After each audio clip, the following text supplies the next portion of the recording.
Hello and welcome to Broadcasting Scotland. My name is Lewis McGlynn. Hello and welcome to Broadcasting Scotland. My name is Saoirse Healy. Hello and welcome to Broadcasting Scotland. My name is Donald C. Stewart. Broadcasting Scotland is Scotland's independent broadcaster, providing factual news, reporting on the issues important to the people of Scotland. We are committed to public service broadcasting, and with your support, we will produce even more programmes. Provide opportunities for young people interested in media production and broadcasting, and challenge preconceptions of what Scottish media looks like, amplifying Scotland's voice and reflecting its communities. We can already deliver high-quality live news, and we will create the highest quality programmes for you to enjoy, but we can only do that with your support. So please subscribe to and share our channel or donate to Broadcasting Scotland via the link in the description. Thank you. Thank you. Thank you.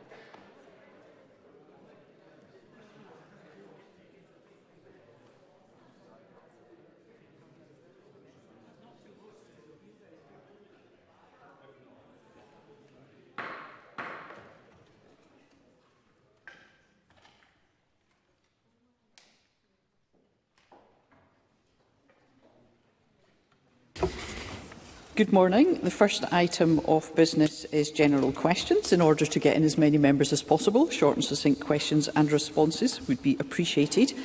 Question number 1 has been withdrawn, and at question number 2 I call Clare Haughey. To ask the Scottish Government whether it will provide an update on the work that it is doing to support those affected by forced historic adoption. Minister Natalie Dawn-Innes. Well, I'd like to start by saying how sorry I am for the profound pain, loss and lifelong impact that historic forced adoption had on people's lives, and I extend my deepest sympathies to everyone affected. Most recently, we held 5 lived experience sessions with mothers and adoptees and are taking forward actions based on what we heard. We continue to fund the charity Health in Mind to offer specialist peer support to those affected by historic adoption, and we're also funding BirthLink to manage the Adoption Contact Register for Scotland, which helps support connections between families affected by adoption. Clare Haughey. I thank the Minister for that answer. Since the first-year anniversary of the former First Minister delivering a formal apology to those impacted by historical adoption practices, I've been in contact with some campaigners who have shared subsequent concerns, which I know the Minister is aware of, having met them in June. The apology in itself isn't the end point for those impacted, and so can I ask the Minister what is being done and what more can be done to ensure the voices of lived experience are at the heart of the post-apology work that is currently being undertaken by the Scottish Government? Minister. So, as I mentioned previously, we've held those 5 lived experience sessions with mothers and adoptees, and I'd really like to thank everyone who participated for sharing their views on such a sensitive subject. In response to what people told us about the importance of better information and awareness raising, as a first step, we're developing dedicated historic forced adoption pages on mygov.scot, and this is so all the information about post-adoption services and help can be found in one place. We're also developing commemorative copies of the National Apology, which will be available very shortly, and this is in direct response to asks from the affected groups. We're committed to continuing our engagement with people with lived experience to continue to inform our approach. Something that we heard directly from people involved was the importance of being clear about what is realistically achievable. So going forward, we will propose to have targeted engagement on specific key policy proposals. Marie McNair. Thank you, Presiding Officer. Great work has been done by the movement for an Adoption Apology Group, and it was a welcome development to see victims receive a formal apology from the Scottish Government. My constituency, the constituent expresses concern that, given the passage of time, the truth about the experiences of those impacted will be lost. Has the Scottish Government given any consideration to working with mothers to enable their oral histories to be recorded and archived? Minister. I understand the member and her constituents' concerns. I would be more than happy to consider ways to raise awareness of mothers' experiences of historic forced adoption and the lifelong impacts they've endured, whether that's through oral histories or by any other means. I'd be open to discussing any proposals the member has in relation to this, further to a recent letter to the First Minister. Thank you. Question number 3, Neil Bibby. To ask the Scottish Government when it last met NHS Greater Glasgow and Clyde and what issues were discussed. Cabinet Secretary Neil Gray. Thank you, President Officer. Both ministers and Scottish Government officials regularly meet with representatives of all health boards, including NHS Greater Glasgow and Clyde, to discuss importance to patients and services being provided. Neil Bibby. I thank the Cabinet Secretary for that answer. This week, Unison reps at the Royal Alexandra Hospital came to me with serious concerns about the possible closure of Ward 36, which has 22 beds for older people with complex needs. There appears to be no thought-through plan for the ward, the staff or the patients. 1,000 signatures have already been gathered on a petition opposing this move, which one can only assume is a result of budget cuts. Has the Cabinet Secretary been made aware of this proposal to close this ward and cut 22 beds from the RAH? Does he agree with me that the move should not go ahead, given the concerns raised by the NHS staff that work there?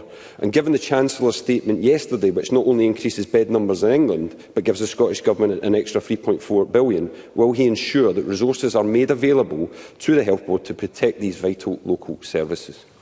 Secretary. Thank you. I thank Neil Bibby for raising this point. To answer directly his question, no, that proposal has not been brought to me. It's obviously a local decision to be taken. Obviously, I respect those local proposals and the local decision-making regarding that, but I also respect what Mr Bibby has raised with me in terms of the concern that has been raised around staff and by the trade unions, and I would expect Greater Glasgow and Clyde, if they're taking forward such a proposal, to be consulting, and there are very clear consultation pathways and expectations that government puts on boards when they're looking at service redesign. I don't have the full picture because this is the first that I have heard of it, but I would obviously be looking into this further myself, and I'd be making sure that I'm contacting both Mr Bibby and other local representatives on the matter. Question number 4, Sue Webber. Thank you, Presiding Officer. To ask the Scottish Government whether the funding for the £12.5 million provided for education in Malawi, Rwanda and Zambia was set out in the 2024-25 Scottish Budget. Cabinet Secretary Angus Robertson. Thanks, Sue Webber, for her question. Supporting international development remains one of the most important ways that Scotland can be a good global citizen. And I confirm that these programmes are supported by the International Development Fund of £11.5 million in 2024-25, as published on the 19th of December 2023 and approved by Parliament in March. The budget for Year 1 of our inclusive education programmes for Malawi, Zambia and Rwanda, announced on the 15th of October, amounts to £1.65 million in 24-25. And over 5 years, subject to the usual parliamentary approvals in relation to the Annual Budget Act, we expect the total value of the programme to be £12.5 million. Sue Webber. Thank you, Cabinet Secretary. In Scotland, classroom standards are plummeting and violence is rising. Teacher numbers are declining, secure full-time posts are scarce, and cuts to school hours and assistant numbers are at risk. Curry Community High School Parent Council are writing to Edinburgh Council to express their deep concerns regarding the proposed cuts to additional support needs services within our education community. They state that these cuts could significantly affect the quality of education and support for those students who rely on ASN services and wider learners. Foreign aid is reserved and public cash should be spent at home rather than abroad. Does the Cabinet Secretary agree with me that the Scottish Government should be prioritising the education of Scotland's young people first? Cabinet Secretary. Scotland's international development programme is now entering its 20th year and has, until now, it would appear, had cross-party support. Spending on international development on inclusive education is minuscule when compared to spending on education in Scotland. Hopefully Sue Webber will reflect, as indeed will her colleagues behind her who are nodding, on the intervention that's just been made and support the modest but impactful way in which Scotland demonstrates its commitment to being a good global citizen. Question number 5, Elena Whittam. To ask the Scottish Government whether it will provide an update on the work that it has been undertaken with disabled people's organisations regarding the delivery of its Disability Equality Plan. Minister Cockab-Stewart.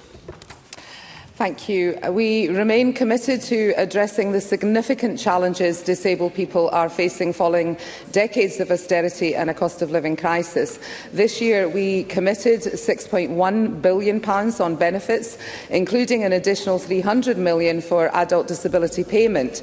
That represents an investment of over £1.1 billion over and above what we receive from the UK Government. But it is clear that disabled people continue to face significant barriers, and that is why we committed to delivering the Disability Equality Plan, which lays the foundations for meaningful change. The limitations of our devolved budget mean that it's not always possible to meet the full extent of everyone's ambitions in this first phase. However, we will continue to work with disabled people's organisations to build towards a fairer Scotland.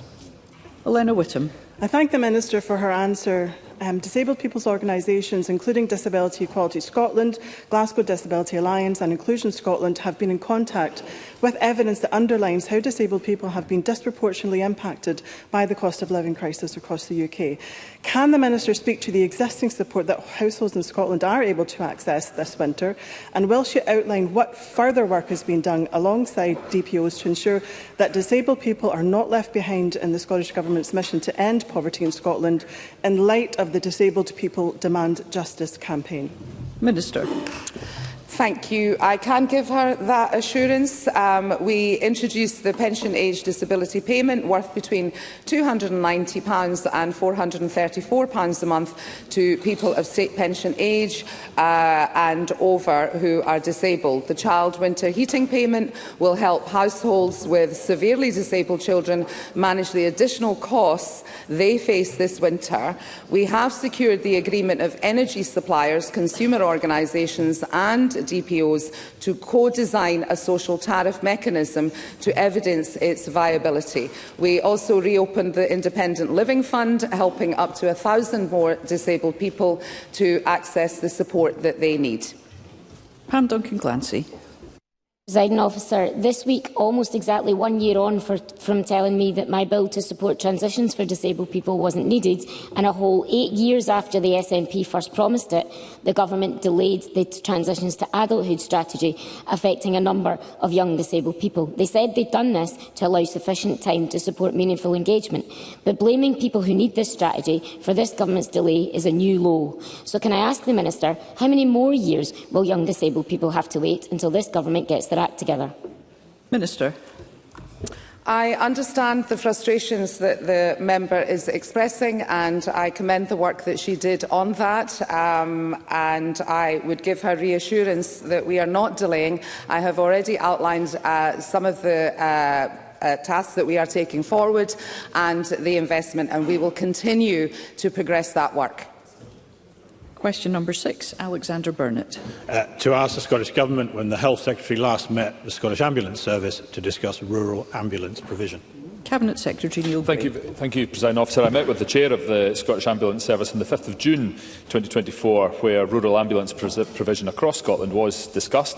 In addition, my officials meet with Scottish Ambulance Service management regularly to discuss a range of topics, including ambulance provision across the country, and we receive weekly performance reports which are scrutinised and reported on accordingly. Alexander Burnett. Earlier this month, a family in Torfins had a terrifyingly long wait for an ambulance during labour after the call was answered by someone in Yorkshire who couldn't locate their rural address. As reported in the Sunday Post, the father and grandmother had to be talked through delivering the baby and then had to perform CPR on the newborn baby for half an hour before a vehicle arrived. Thankfully, both mother and baby are healthy, but this is a completely horrifying experience that no family should have to endure. In Aberdeenshire, journeys to the ARI can take up to 2 hours, not including waiting for an ambulance to arrive. So does the Cabinet Secretary think this is acceptable? And what support will be provided to ensure that rural communities have an ambulance service that meets their needs? Cabinet Secretary. I'm aware of the media reports, and obviously my apologies to the family in that case. I cannot understand, as a father, the difficulty that that family would have felt, and the challenge of going through that of that process. I recognise that, I understand it. I've recently corresponded with Alexander Burnett in terms of the ambulance provision within his area, and I'd be more than happy to meet with him to discuss both this case and indeed ambulance provision in his area in general. Liam MacArthur. Thank you. In recent months, I've been approached by a number of constituents highlighting examples of what appear to be unnecessary delays in tasking ambulances in Orkney. I'm due to meet the Chief Executive of the Ambulance Service next month to discuss the issue. But would the Health Secretary support steps to adopt a more tailored approach in island communities to reduce delays in ambulance call-outs wherever possible? Cabinet Secretary. So I know from visits to Orkney and indeed to the Western Isles and previously to Shetland that there is work underway to try to take the approach that Liam MacArthur is setting out, and there is innovative work being done in island communities where there obviously has to be an adaptation to the demography as well as the geography that they're dealing with, to ensure that we are resourcing both ambulance services but also primary care and urgent care need. I'd be more than happy to discuss that further with Mr MacArthur after he's had that discussion with the ambulance service. Clare Haughey. Thank you, Presiding Officer. The ambulance service is a vital component of emergency care throughout the year, but particularly in the colder months. Can the Cabinet Secretary outline the efforts the Scottish Ambulance Service is making to prepare for this period, including in rural areas? Cabinet Secretary. Yeah, absolutely. Clare Haughey is absolutely right. The work of the ambulance service is critical, and I thank them for the work that they do, alongside my thanks to all health and social care staff at this time of year. In particular, the Scottish Ambulance Service will play a critical role in delivery of various aspects of healthcare throughout winter, with their key focus being maintaining a fast and effective response to those in need of emergency care and support. The Scottish Ambulance Service management team have been engaging with chief executives and chairs of all health boards across Scotland ahead of winter to plan at a more local level, including developing plans for urgent care in rural and island communities. Question number 7, Liam Kerr. To ask the Scottish Government whether it will provide an update on Police Scotland's extension across Scotland of the North East pilot of not investigating low-level crime. Cabinet Secretary Angela Constance. Presiding Officer, all incidents reported to Police Scotland are individually assessed on the basis of threat, harm and risk, investigative opportunity and vulnerability. To suggest otherwise is incorrect. Where there is no threat, harm or risk and no lines of inquiry, officers will issue the caller with a crime report number and file the incident with scope to return to it should investigative opportunities emerge. Police Scotland confirmed to the SPA in June that the proportionate response to crime approach has been adopted across all divisions as of 24th of June. This, of course, is an operational decision for the service, similar to many forces in England, and the SPA will receive an evaluation report in December. Liam Kerr. Well, the people of the North East have to live through this experiment, and alongside reports of the 16-year-old who, after drinking alcohol on the streets of Elgin, killed RAF veteran Keith Rawlinson after being refused admission onto his coach, we hear reports of Inverurie residents being intimidated by gangs of teens using the town centre as a personal playground, and Old Meldrum, Balmedy, Pitmedden residents reporting youths brandishing knives at passers-by. Does the Cabinet Secretary concede that electing not to investigate certain crimes, coupled with officer reductions and budget cuts, creates a haven for more antisocial behaviour issues across our communities? Cabinet Secretary. Presiding Officer, could I draw Mr Kerr's attention to the comments and contribution of the Assistant Chief Constable Boyd, who said that the the impact of this proportionate response to lower level offences gives officers more time to focus on local policing, keeping people safe from harm, protecting the vulnerable, bringing criminals to justice, solving problems and reducing re-offending. And also the impact of the North East pilot saw public satisfaction rates increase and freed up 2,657 police officers, all to the good effect of communities in the North East. Thank you. Question number 8, Rachel Hamilton. To ask the Scottish Government what its position is on how many genders there are. Minister Colcab-Stewart. Thank you, Presiding Officer. The Scottish Government's position is that of the law. In law, people are either male or female. Rachel Hamilton. I'm pleased to hear that Colcab-Stewart agrees with the First Minister that there are 2 genders. But in official guidance published this month, the SNP government claimed that there are dozens of different genders. Dozens. This doesn't make sense to people in mainstream Scotland. It seems ridiculous for this to be the focus of the Scottish Government. Why is the Scottish Government wasting so much time and resource on fringe obsessions? Yes. Minister.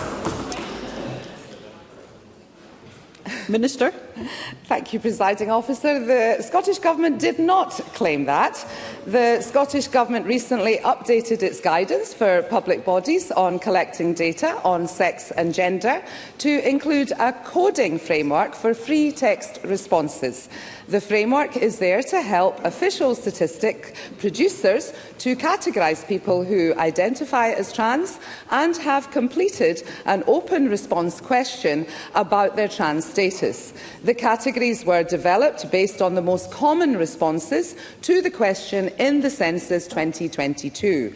The framework should not be interpreted to mean there are a particular number of genders. It should only be used as a guide to classify responses to the recommended trans status question in surveys.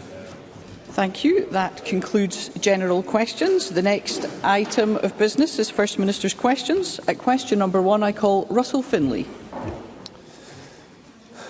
Thank you, Presiding Officer. Labour increased taxes by £40 billion in yesterday's Halloween budget, the biggest tax heist ever. Anna Sarwar's party put up national insurance, whisky duty, inheritance tax, North Sea taxes. They brought in a family farm tax, pension tax and VAT on independent schools. Labour has chosen to hammer workers and to declare war on business. But the SNP Finance Secretary described Labour's budget as a step hear Mr. Finlay. In the right direction. So if a £40 billion tax rise is just a step in the right direction, how much does the First Minister think it should be? First Minister. So where I have sympathy with the Labour government in the United Kingdom is that they have inherited an entirely unsustainable set of circumstances in the public finances because of the absolutely menacing agenda of the Conservative government for 14 years.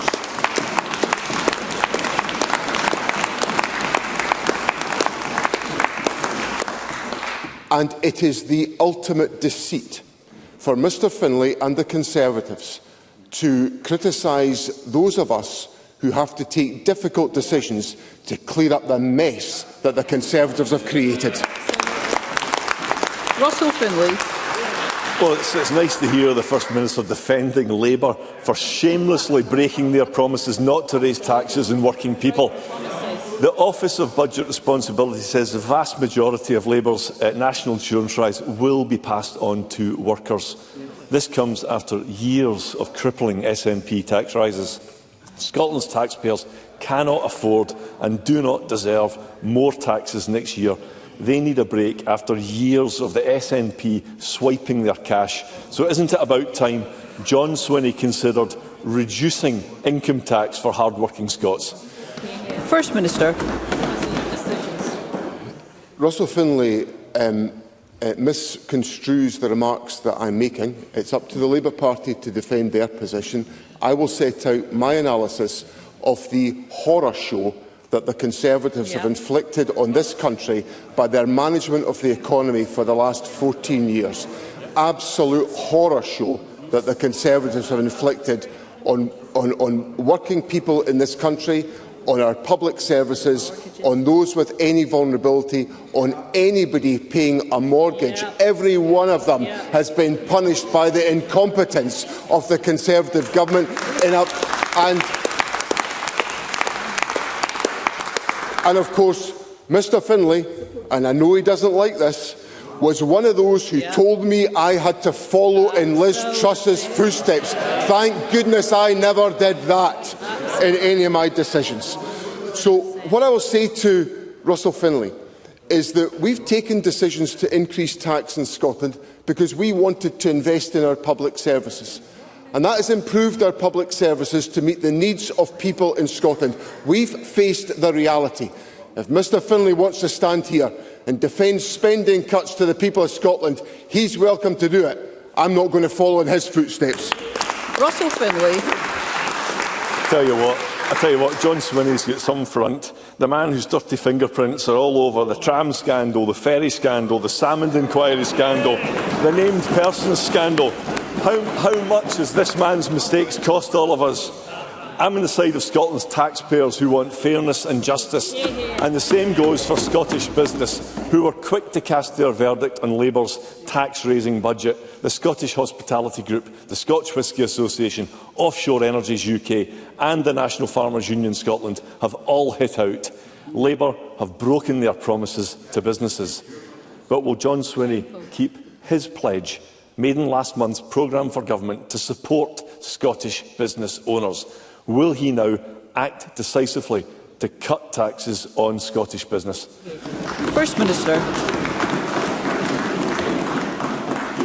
So it's part of my duty as First Minister to make sure that Parliament is properly informed about its history. It's part of my duty since I've been here since the very beginning. And on the question of the trams, I did not want to spend a single farthing on the trams.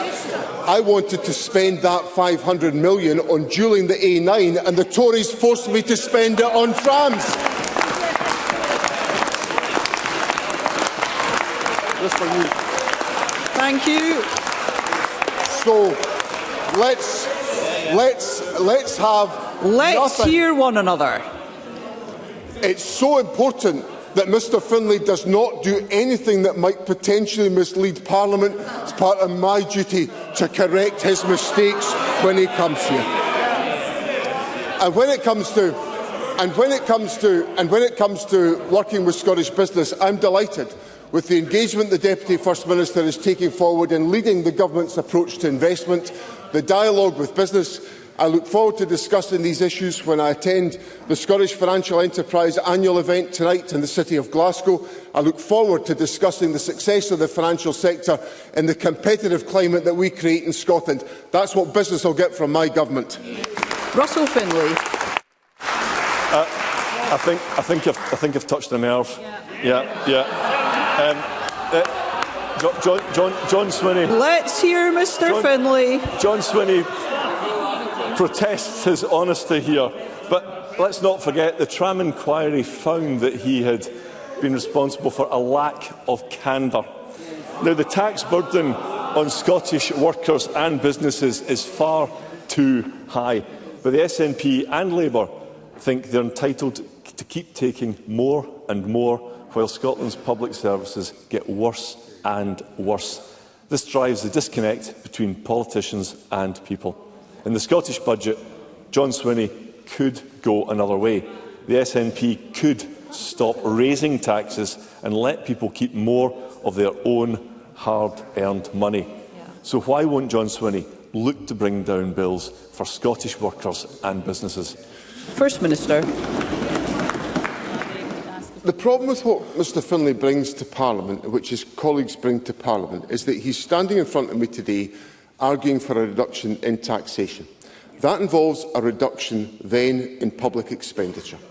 But the problem, now I'm being told that that's not correct, so I'm going to say it again, because that is what is involved. If you reduce taxation, then you reduce public expenditure in the commensurate amount, because we have to balance the budget, and of course we've done that for 17 continuous years as the Scottish Government. But the problem with Mr Finlay is that he's here today talking about tax cuts. Every other day of the week, the Tories are here demanding we spend more money on different aspects of the public services. So when Mr Finlay talks about nerves, the issue is not touching a raw nerve with me. It's the nerve of Mr Finlay, who comes here calling for reductions in tax when he wants us to spend more. That's some nerve, Presiding Officer. Question number 2, Anna Sarwar. Thank you, Presiding Officer. Yesterday, Rachel Reeves announced the first Labour budget in 14 years. And after 14 years of Tory chaos, division and decline, it was a transformative and game-changing budget for Scotland. It delivers. Let us hear Mr Sarwar. In the election.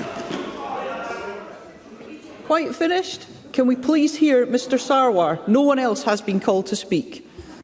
After 14 years, it delivers on the promises made in the election, ends the era of austerity, provides vital new investment for our public services and prioritises economic growth. And it includes the largest block grant settlement to the Scottish Parliament in the history of devolution. That's £1.5 billion of additional funding for the Scottish Government this year and a further £3.4 billion next year. That means the block grant will be £47.7 billion next year. A Labour government delivering for the people of Scotland. So will the First Minister welcome this transformative budget, welcome the end of the era of austerity and welcome this new investment for Scotland? First Minister. I don't think any of us are surprised that Mr Sarwar is just so excited this afternoon in his questions to Parliament that let me provide some calming influence in the parliamentary discourse this afternoon. The budget is a step in the right direction. I accept that and I welcome that. The increase in funding for this financial year largely accords with the expectations that the Scottish Government had to deal with the issues of pay and the pressures of inflation that the Finance Secretary has shared with Parliament already. The funding for next year is welcome. It delivers for Scotland an increase because of Barnett consequentials in health and education, but we have to be conscious that there will be negative consequentials arising out of financial implications for areas such as culture, environment and transport. So there is a net implication given for the public finances in Scotland. There also remains significant uncertainty about the impact of the increase in employers' national insurance contributions on public spending in Scotland. We have to publish a budget on the 4th of December, and there is currently uncertainty about whether our public finances will be compensated in full for all that's involved in advance of that budget on the 4th of December. And that, of course, is not an insignificant sum. It's a £500 million question. So we will, of course, engage constructively with the United Kingdom Government on these questions. I suppose where my regret comes from is the fact that in the financial estimates set out by the Chancellor yesterday, she's indicated over the course of a 3-year period there will be a £10 billion surplus in the budget. And that's obviously encouraging. But she wasn't able to find a single penny to lift the 2-child cap that is putting and forcing families into poverty in our country today, and I regret that very deeply. Anna Sarwar. The Scottish public accept that we can't fix every problem with one budget, but John Swinney was desperate to be disappointed with this budget, and he saw through gritted teeth having to welcome the record level of investment here in Scotland. And the fact is that this is a historic budget rise for the Scottish Government, delivered by a Labour Government. On top of that, this budget also delivered £1.4 billion of investment in local Scottish infrastructure. a pay rise for 200,000 of the lowest paid workers, an extension to the fuel duty cut that will benefit 3.2 million Scots, massive investment in the publicly owned GB Energy headquartered in Aberdeen, a COVID corruption commissioner to get our money back from dodgy Tory deals, compensation for the inflicted blood victims and the victims of the Horizon Post Office scandal, an end to the miners' pensioner injustice. I'm sorry, Presiding Officer, there's just so much for Scotland in this budget, more and more that I could go on. So does the First Minister accept that this change is only possible because Scotland voted to get rid of that rotten Tory government and elected a Labour government that ended the era of austerity and is changing the lives of people across Scotland? First Minister. Mr Sarwar is very, very excited today. I think he's just... I've got that sense that he doth protesteth too much, is what it strikes me. There's many measures in the budget that are welcome, and I'm particularly pleased that there is a reliable source of funding made available for the infected blood scandal victims, and those affected and infected, because I have constituents who have given tenacious leadership to making sure this injustice was corrected. I think of my constituent Bill Wright whenever I think of this issue, and I'm very pleased that the Labour government has done that, and it's to their credit that they have done that. Of course, there are many issues that are welcome in the budget. I argued, for example, that the Chancellor had to change the fiscal rules. She said during the election she wouldn't do it, but I've obviously been very persuasive in getting her to change the fiscal rules so we could get more investment. The very investment Mr Sarwar talks about, which I think is really important, to invest in our infrastructure, in our housing stock, in ensuring that this country's competitiveness is enhanced by that investment. So all of these things I welcome. But Mr Sarwar is going to have to try to convey some of his enthusiasm to people other than me who are living in poverty, and the families of children who are going to go into poverty because the two-child cap has not been lifted. And the Resolution Foundation estimate that by April of next year, an additional 63,000 children will be affected by the failure to lift the two-child cap. And there will be individuals, pensioners, who have lost their winter fuel payment, who will not be greeting with enthusiasm the points that Mr Sarwar is making. So I think what Mr Sarwar has got to do is he's got to recognise that while there are welcome steps in the budget, there are issues that will prolong the agony of individuals in our society, and a Labour government should address that and right the wrongs that they're presiding over now. Anna Sarwar. I've always been clear that we can't fix every Tory mess in one budget, and of course we want to make further progress over the course of a Labour government. But let's come back to this Parliament. £1.5 billion of additional money this year, £3.4 billion of additional money next year.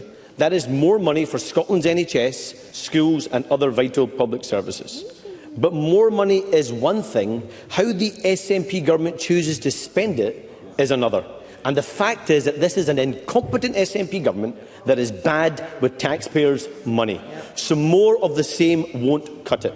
With almost 1 in 6 Scots on an NHS waiting list, with Scotland's education system falling down the international league tables, with record levels of homelessness and 10,000 children living in temporary accommodation, we need a change of direction. So will the First Minister finally end the blame game, end the SNP financial mismanagement, end SNP incompetence and waste, and ensure that Scots benefit from this transformative budget? First Minister.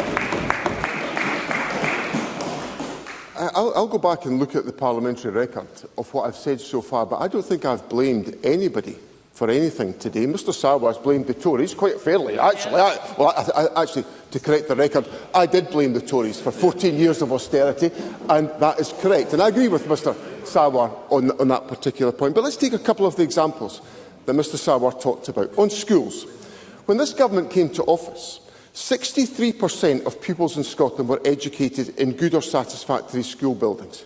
That figure now is over 90%. 90%, because this government did the heavy lifting of investing in the school estate of Scotland. And then, if we look at housing, yes, there is a housing challenge, and there are far too many families living in temporary accommodation, but this government has presided over more affordable housing being built per head of population than any other part of the United Kingdom, and crucially, more than were built when the Labour Party was in government in Scotland before us. So we are, and actually my dear friend Christine Graham gives me some prompted comments from the side, which I shall pick up on. When we came into office, the Labour government was so incompetent they couldn't even spend the money that was available to be spent on behalf of the people of Scotland. So what we will do, Presiding Officer, is we will continue what I have always done as a Minister. We will deliver careful stewardship of the public finances to deliver for the people of Scotland. We will balance the books. We'll deliver value. That's what people get from a Swinney government. Question number 3, Lorna Slater. Yesterday, the UK Government presented a budget that they claim will put £1.5 billion back into the Scottish Government's budget for this year. This money should ensure that some of the most damaging cuts announced by the Scottish Government earlier this year should not now need to go ahead. Spending on the climate and nature emergencies is essential to ensure our planet has a livable future. Whilst the Scottish Greens were in government, climate and nature spending reached record levels. Will the First Minister commit to using this additional funding announced yesterday for this financial year to restore the funding cuts to the Nature Restoration Fund and active travel budgets? And does this mean that the Scottish Government no longer needs to use up all of the ScotWind funding, which was supposed to be invested in our green future? First Minister. I understand the importance that Lorna Slater and her colleagues attach to these areas of funding, and it was a matter of deep regret to the Government that we had to remove funding from those priorities to enable us to create a path to balance. One of the points I made in my earlier comments was that the increase in funding for this financial year largely accords with our expectations in our internal planning and is necessary to meet the costs of increased pay settlements and the effect of inflation that the Finance Secretary has previously explained to Parliament. So my expectation is not that we have any new capacity that opens up in this financial year.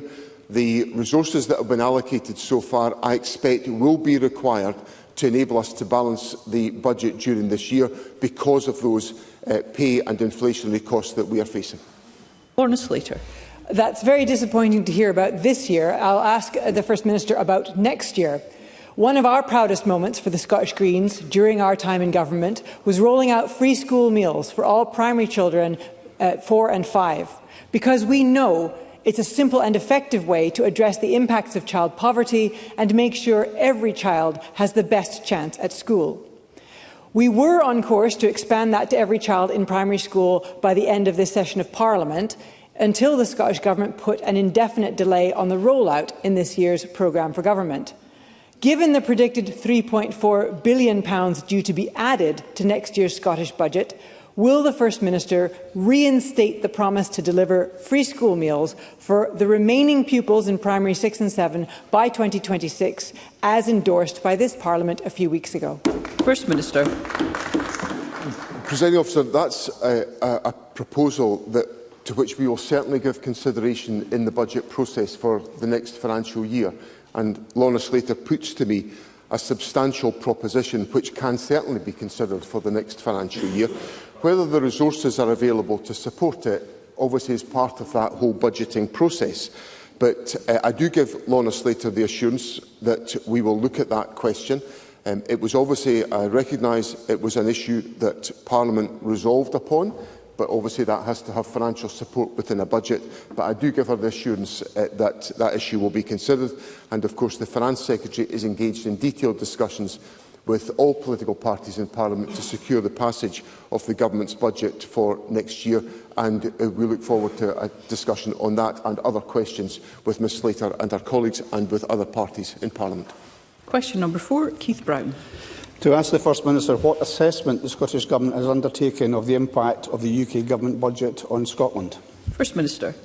Sir, I called on the UK Government to prioritise increased investment in public services, infrastructure and tackling poverty. While the measures announced by the Chancellor yesterday are a step in the right direction, we still face significant cost pressures going forward.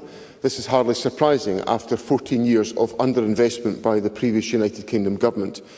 We are assessing what the UK budget means for Scotland's public finances and, in particular, whether the increased cost to the public sector of higher national insurance contributions of up to £500 million will be fully funded and when we might receive reimbursement.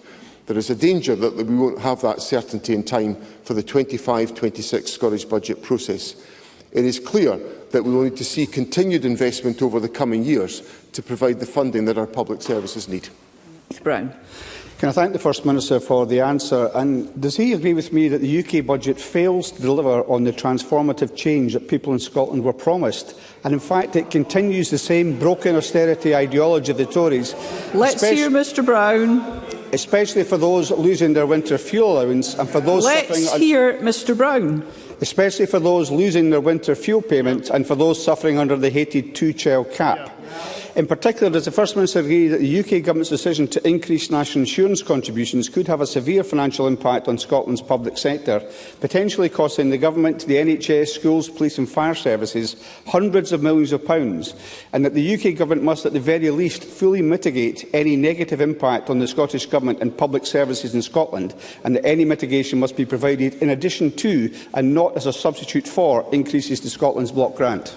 First Minister. President Officer, Mr Brown used a couple of examples which I think illustrate the remaining challenges, amongst many other remaining challenges that we face, of pensioners who have lost their winter fuel payment as a consequence of a decision by the United Kingdom Labour Government, and also the maintenance of the two-child cap, which is forcing more and more children and families into poverty as a consequence of its persistence. And it's beyond me why, when there is going to be a projected budget surplus in a 3-year period, the two-child cap has not been lifted immediately by this government. We were told in the summer to be patient until the UK budget. Well, we've been patient, and the Labour government has not delivered what people expected. Now, I recognise the need to increase taxation in this budget. I was arguing during the election campaign that that issue had to be confronted.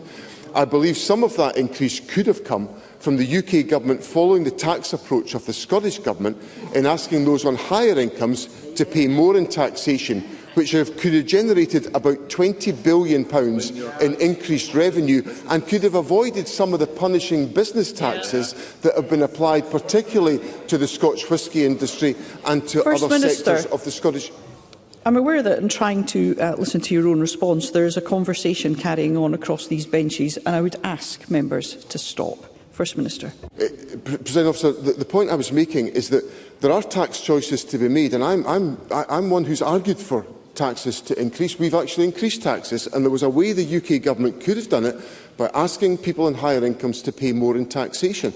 That would have generated about £20 billion worth in revenue and would have avoided some of the damaging tax increases, such as the one that is going to undermine the competitiveness of the Scotch whisky industry. Now, I understand why the Scotch whisky industry and why business is aggrieved at the Labour Government, because they were promised economic stability and they're not getting that from the Labour Government. Brief supplementary, Michelle Thompson. The Office of Budget Responsibility have significantly downgraded their economic growth forecasts after the budget. The IFS has warned that the vast majority of the national insurance tax hike will hit working people through lower pay.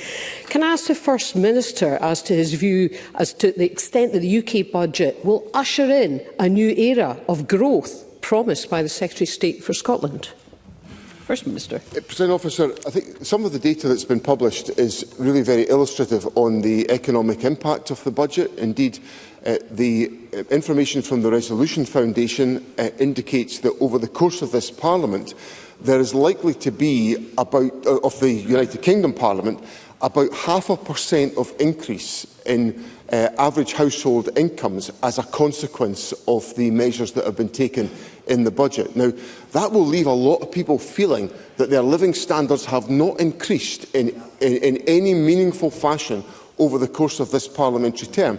And that, of course, reinforces the point that Michelle Thompson has made, and is a point the Labour Government will have to explain to the public.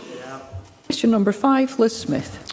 To ask the First Minister what engagement the Scottish Government has had with Police Scotland officials who are responsible for investigating whether the actions of Professor El Jamil amounted to criminal conduct. First Minister. Presiding Officer, the investigation of any crime is an independent matter for Police Scotland, and the Scottish Government has no involvement in such matters. Scottish Government officials have met with Police Scotland in June this year to discuss the establishment of the public inquiry and other developing work, and had some further engagement with Police Scotland in September. Liz Smith. Can I thank the First Minister for that response? In his letter back to myself, to Willie Rennie and to Michael Marrow on the 17th of October, the Health Secretary quite rightly referred to the independent status of any Police Scotland investigation, and we respect that. However, we know that in November 2022, Police Scotland detectives appealed to the Scottish Government health officials for help, and that was 4 years after the first complaints were made to police. Officers made that plea for support to Craig White, a Senior Health Director, who, as the Chamber knows, was later assigned to help set up the public inquiry into the El Jamil scandal. And Mr White replied to say to the Scottish Government that he would be happy to help investigating detectives. So as a matter of public interest, and based on what the First Minister has just said in his first response, can the First Minister tell me exactly on what basis that advice was being sought? Minister. I think I may have to have further exchanges with Liz Smith to understand exactly the point that she's wishing me to address. But what I would say to Liz Smith is that any approach from Police Scotland must properly, independently conduct a police investigation, and Liz Smith accepts that point. Whatever information Police Scotland wish to obtain from the Scottish Government, I would expect Scottish Government officials, Scottish Government ministers, to engage fully and substantively with Police Scotland on that question. And if there are any concerns about that, I will happily address them. But my expectation is that the Government would engage in addressing any request for information or assistance from Police Scotland in supporting their independent investigation. Willie Rennie. The First Minister will understand the deep anxieties that are felt by the ex-patients of Professor El Jamil, especially as some of his constituents are in that position. There is deep anxiety from them about the circumstances of the police as asking for help from Craig White. Can the First Minister explore what possibly can be done to restore the confidence of those ex-patients in this process, to make sure that they are seeing that this process is above board? First Minister. On that point, obviously Mr Rennie is familiar with the fact I have constituents that are affected by this issue as well, and I engage with them in my constituency capacity. On the question of the engagement with Police Scotland, what I said to Liz Smith was an attempt to be helpful in this respect, that I would expect the Government to provide Police Scotland with whatever information Police Scotland were looking for in relation to their inquiries. Now, if there are deeper anxieties, I'm very happy to meet with Mr Rennie and Ms Smith and any other members who wish my intervention on this question. I'm very happy to do so if there are any outstanding issues that arise from my answers today. Question number 6, Pauline McNeill. To ask the First Minister what the Scottish Government's response is to the reported rise in sex crimes. First Minister. So let me state strongly, as I've done previously, that violence against women is totally abhorrent. Whilst I want to see a reduction in sexual crimes, we all know that sexual crime is underreported. One of the multiple factors behind the rise includes a greater willingness of victims to come forward, alongside increased support for survivors, including the use of pre-recorded evidence and a greater consistency in approach and use of specialist police officers. But it is the ending of such violence that should be our goal. Those who perpetuate sexual violence and abuse, the majority of whom are men, must be held to account, and it is only through fundamental societal change in the behaviours and attitudes of men that women can be protected. Pauline McNeill. Police Scotland received over 7,000 reports of sexual crimes between the start of April and the end of September this year, showing this upward trend. but that also included 20% rise on reported rapes. So I do acknowledge what the First Minister said, and more people are reporting it, and that is progress. But this, of course, is indicative of the fact that male violence against women remains endemic, and the First Minister and myself agree on that. And there is no part of the world where women are safe from these types of crimes. I'm sure we agree on that too. But does the First Minister agree that if Scotland is to be a leading country in tackling this, and how our criminal justice system treats victims of rape and sexual violence, when since the Government voted to extend the limits for trials until the end of next year, and given one of the most distressing things for victims of sexual assault is the length of time that it takes to come to court, can the First Minister give Parliament a guarantee that the Government will not seek any further extensions on the court time limits, as it did yesterday, to give victims some comfort that delays will continue to reduce in our courts? First Minister. There is the overwhelming majority of what Paul McNeill says, if not all of it, I agree with. And I would say I would commend Police Scotland for the work that they've done in perhaps driving some of this reporting through the very successful That Guy campaign, which I think is acknowledged across the Parliamentary Chamber as one of our most effective means of communication. I think the Government is still dealing with the implications of the COVID pandemic on the criminal justice system, and we have sought approvals from Parliament for further extensions. We will not seek any further extensions to those arrangements, so I give Polly McNeill that assurance today. And obviously there are other steps that we can take. Indeed, yesterday the Court of Appeal determined on the Lord Advocate's reference in relation to issues on corroboration, which obviously has an effect on some of these questions in relation to prosecution as well. Pam Gossell. Thank you, Presiding Officer. Figures released early this week have shown that 1,400 rape allegations have been made in Scotland between April and September of this year, representing an increase of around 20% from the same period last year. While it is encouraging that more survivors are coming forward and reporting this abuse, more needs to be done. Last year, I worked with a rape survivor, Ellie Wilson, to urge the Scottish Government to introduce guidance on how higher education institutions should handle cases of sexual misconduct. Therefore, I ask the First Minister, what progress has his government made to ensure that such guidance is issued? First Minister. I'll need to give Pam Gossell a letter with the definitive answer to that question, but during my time as Education Secretary, for example, I took forward work along with ministerial colleagues on the Emily test, which was in relation to the terrible circumstances of Emily Drew, who was the victim of sexual violence. And that was rolled out within the higher education sector, and obviously I'll look with care at the point that Pam Gossell makes. But there are a range of interventions we have to take to ensure that individuals are able to come forward, but there's also steps we have to take to change the culture amongst men and their attitude towards sexual violence. That has to change to improve the lives of women in our society. Audrey Nicholl. Thank you, Presiding Officer. As convener of the Criminal Justice Committee, I've heard much testimony from survivors of sexual violence and what they perceive to be a barrier to their cases getting to court.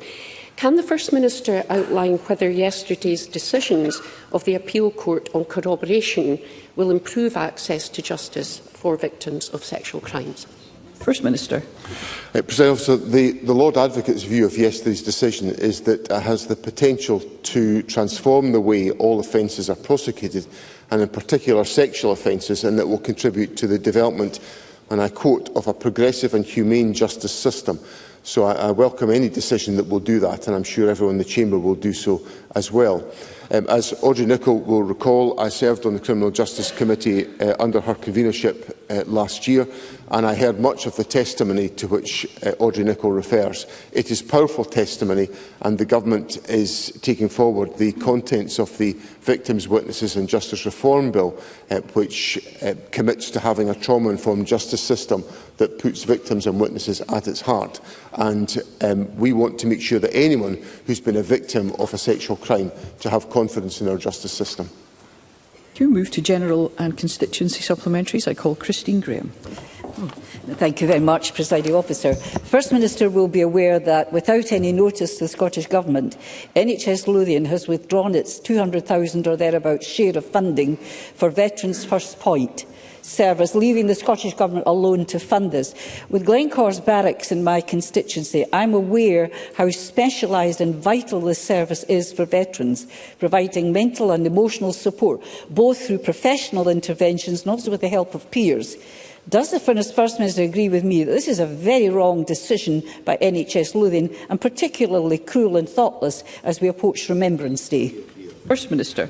President Officer, I understand there is engagement going on with NHS Lothian about that very question. These services are vital. It's important that our veterans community are well supported at all times, but particularly in relation to the period around Remembrance Day. And I know that the Health Secretary and also the Minister for Veterans, Graham Day, will take a close interest in the issues that my colleague has raised today. Jamie Halcrow-Johnston. Last week, the Health Secretary and Deputy First Minister met with those campaigning to keep Moss Park Care Home in Fort William open. However, since that meeting, there's been no announcement so far of any progress, and social workers have begun contacting residents and their families, telling them their loved ones are to be moved. I'm sure the First Minister appreciates the fear and frustrations it's causing those residents and their families, and that they deserve answers on what efforts are being made to keep them in the place many now call home. So can the First Minister advise me and those protesting outside Highland Council today at the closure what role the Scottish Government has played in efforts to keep Moss Park open, and what support it has offered Highland Council and NHS Highland to make that happen? First Minister. I understand the significance of the point that Mr Halcrow-Johnston raises with me, and obviously I'm particularly concerned about this issue because the situation on delayed discharges in Highland is particularly acute, and the proposed closure that Mr Halcrow-Johnston raises will only exacerbate that situation, so it's moving in the wrong direction. The Government has engaged substantively, obviously the Health Secretary and the Deputy First Minister in her local representative capacity have been engaged in these discussions, but all possible options have been explored by the Government, and I understand this issue is, as Mr Halcrow-Johnston puts to me, being considered by Highland Council today, and the Government stands ready to be willing and engaged to try to find a solution, because the impact of the proposed closure is moving in entirely the opposite direction to the one I want to see things moving. Mr Grant. Thank you, Presiding Officer. The Lognair Chief Executive said at the weekend that the flight from Stornoway to Inverness is difficult to sustain. This flight is a lifeline service for those needing to access healthcare services not available locally. We've already seen patients no longer accepting treatment due to the downgrading of the US flights, and this would also happen if the Stornoway-Inverness flight were to stop or indeed become less accessible. I appealed to Scottish ministers to find a solution to the US flight, but nothing has changed. Therefore, can I ask the First Minister to intervene personally to ensure the US flights are fit for purpose and to protect all those flights with a PSO? If he doesn't, lives will be lost. First Minister.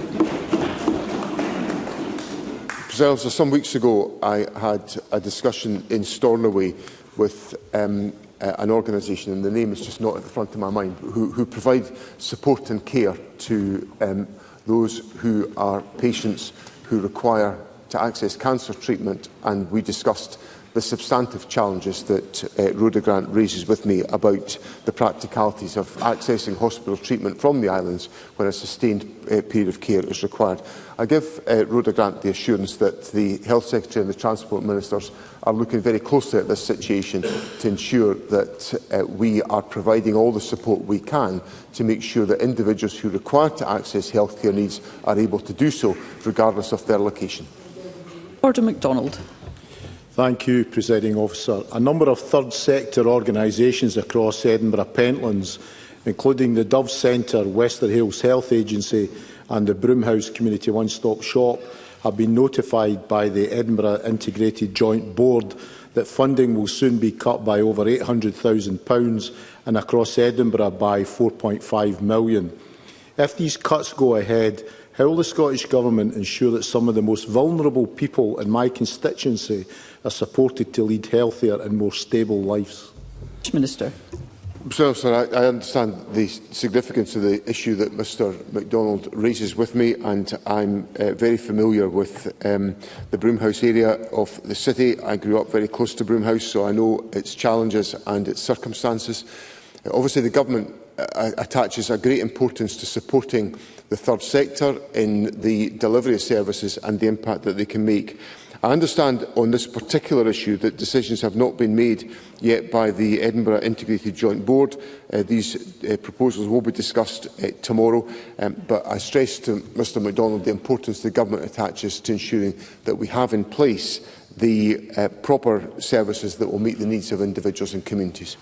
Douglas Lumsden.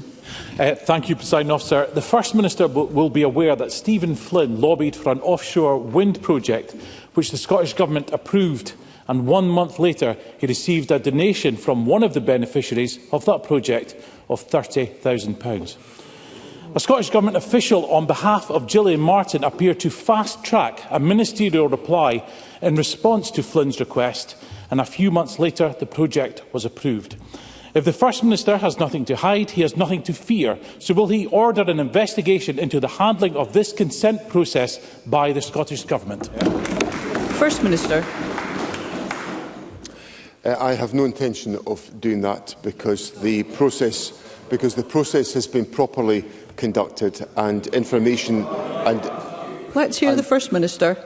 And I really don't think it should be a surprise that a government that in its policy position is supportive of renewable energy developments has taken a decision to authorise a renewable policy, a renewable energy project. It is Mr Lumsden. Mr Lumsden, you have put your question. I would like to hear the response. First Minister.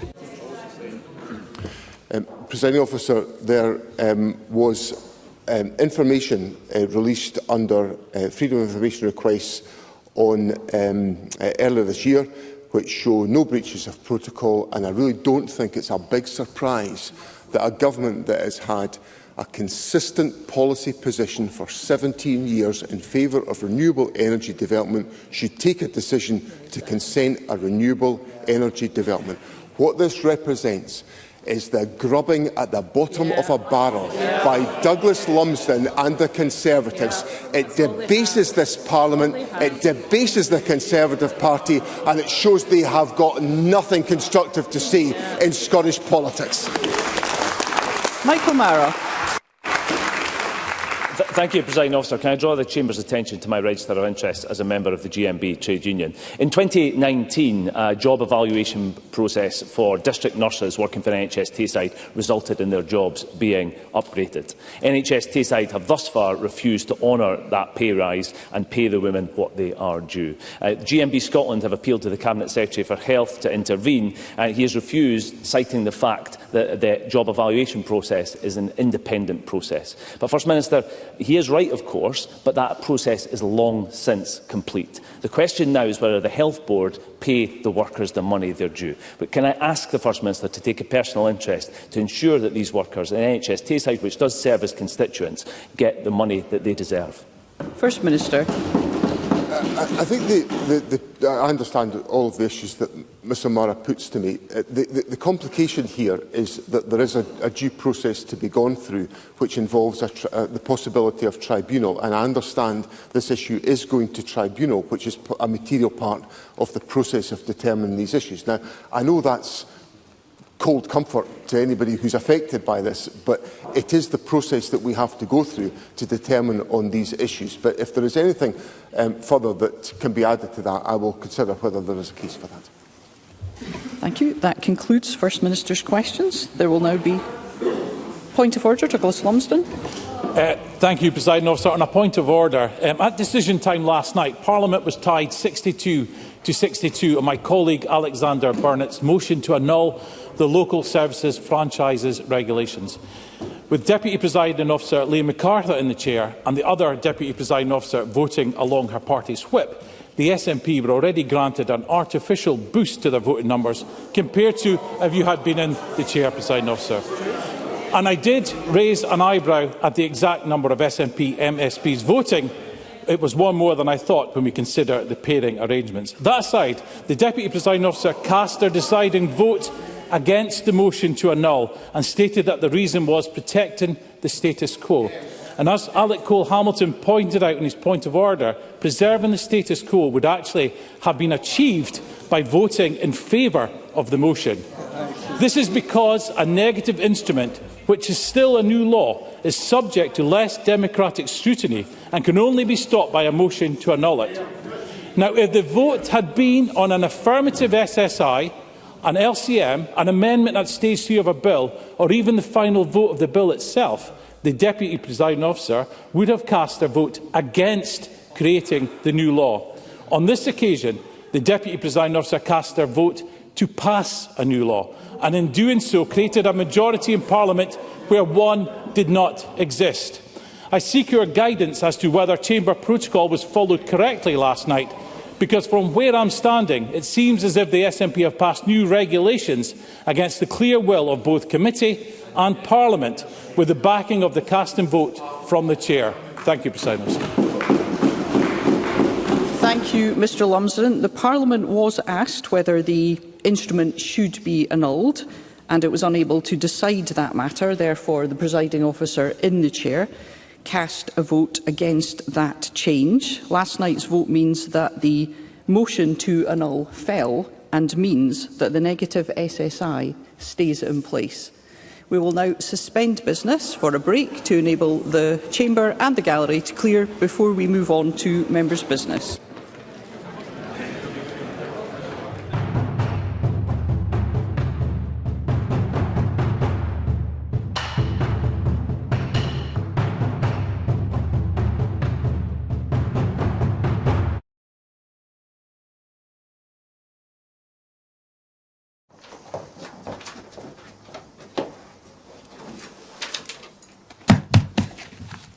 Hello and welcome to Broadcasting Scotland. My name is Lewis McGlynn. Hello and welcome to Broadcasting Scotland. My name is Saoirse Healy. Hello and welcome to Broadcasting Scotland. My name is Donald C. Stewart. Broadcasting Scotland is Scotland's independent broadcaster, providing factual news, reporting on the issues important to the people of Scotland. We are committed to public service broadcasting, and with your support, we will produce even more programmes. Provide opportunities for young people interested in media production and broadcasting, and challenge preconceptions of what Scottish media looks like, amplifying Scotland's voice and reflecting its communities. We can already deliver high-quality live news, and we will create the highest quality programmes for you to enjoy. But we can only do that with your support. So please subscribe to and share our channel or donate to Broadcasting Scotland via the link in the description. Thank you. Thank you. Thank you.